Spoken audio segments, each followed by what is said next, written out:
So in today's video, we're going to talk about what is the first step in the decision-making process.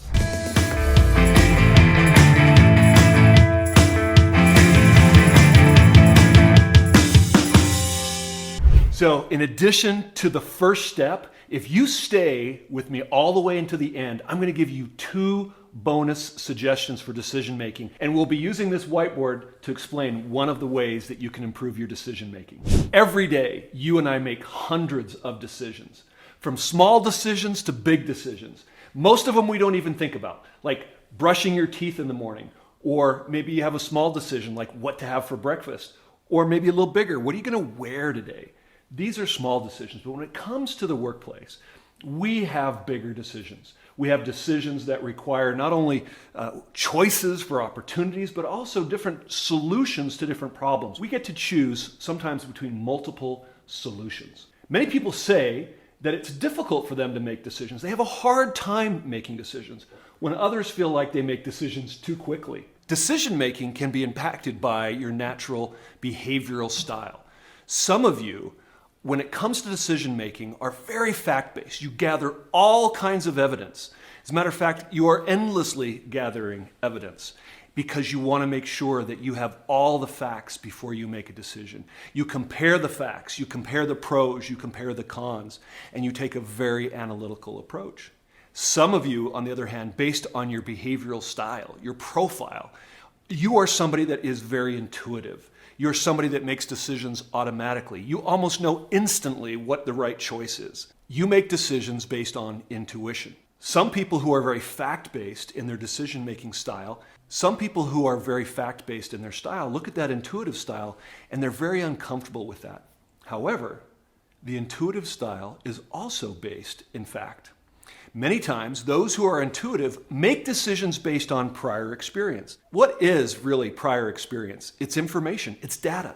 I don't have to think back to 1983 when I made a decision and had a certain outcome, that when I have that same situation today, what was that situation? How did it turn out? It just feels right. And so some people will make that decision very, very quickly.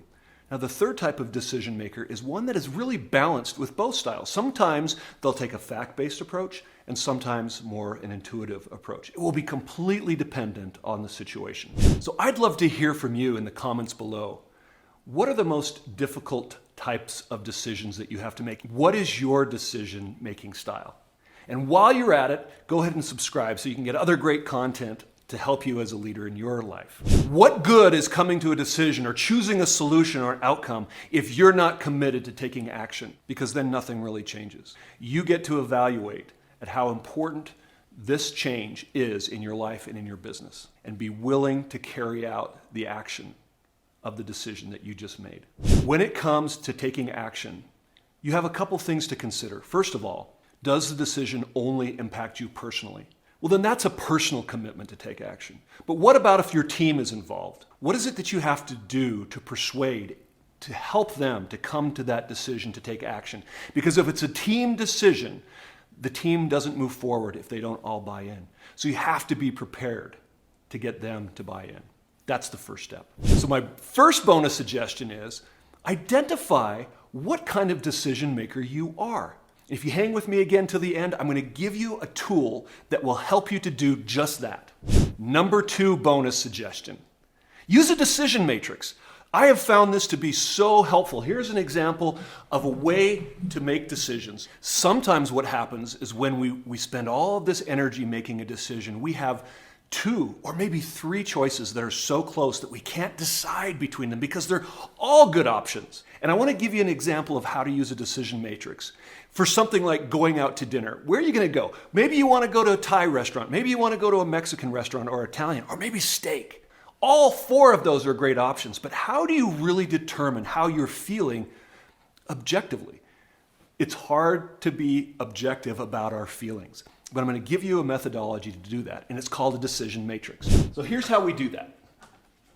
Number 1, we're going to list our options. And so we have 2 options for dinner. One is Thai, and one is our favorite steakhouse. Then what we do is we identify the criteria that we want to evaluate for the restaurant. So for example, I've listed 5. My advice is if you have a big decision, have at least 10 criteria. But today I have 5. Excuse me, those criteria, here are the criteria, include cost, include the atmosphere. What's that atmosphere that we want for tonight, maybe for the mood of what it is we're doing? What's the reputation of the restaurant? What's the parking light? Because maybe we don't want to walk very far, it's wintertime, or maybe it's really hot outside and we want that to be convenient and easy. And maybe we want to have a variety. Some places, like if you go to In-N-Out Burger, you have just a few options, but here maybe we want variety. Now what we do is we identify which of these criteria are most important. Since we have 5 criteria, we're going to weight these criteria based on importance. So let's say, for example, that cost is our number 1 criteria. It's the most important in our decision. We're going to number this 5. We're giving it a weight based on how many criteria that we have. So if you had 10 criteria and cost was the number 1, this would be number 10. And let's say that reputation is the next most important thing to us, so we'll rate that as a 4. And let's say variety is really important to us, so we'll rate that as a 3. And parking is next, and the least important to us is really atmosphere. We're all caring about the money and the food, and that's what we're going to do. So then what we're going to do is we're going to look at the different options, and we're going to rate them on a scale from 1 to 10. So first of all, let's look at cost. Does the Thai restaurant have, in our rating, let's say it's pretty cost effective, it's about an 8. Because we're concerned about high cost. But the steakhouse, call it Ruth's Chris or someone like that, maybe that's a little more expensive, so I might rate that as a 5. Now I'm going to look at atmosphere.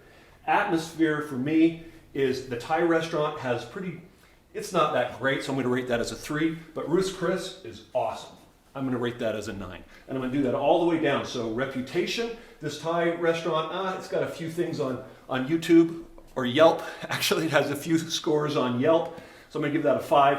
But this has a great reputation. So I'm going to count that as an 8. Parking, here I have to walk a long way, so that's not going to be great. That's a 6. Here I have valet parking, super easy.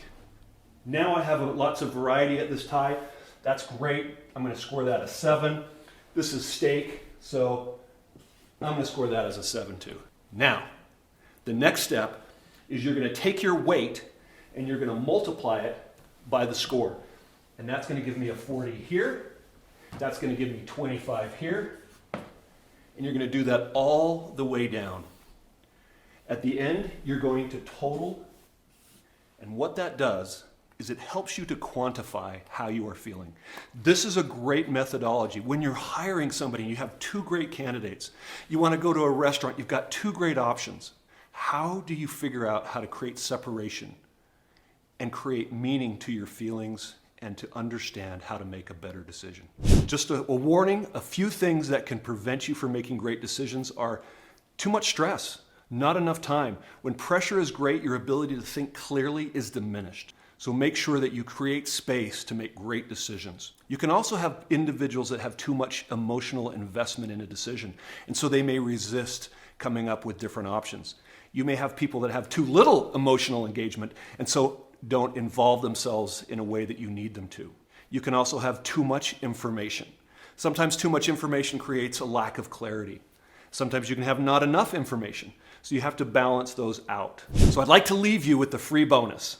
Click in the description below, and I will give you an assessment that will help you to identify your decision-making style. Are you fact-based? Are you intuitive? Are you a balance of both? And here's the wonderful thing. One is not better than the other, and sometimes you need both in order to make the best decisions. So click on that link, and we'll see you there.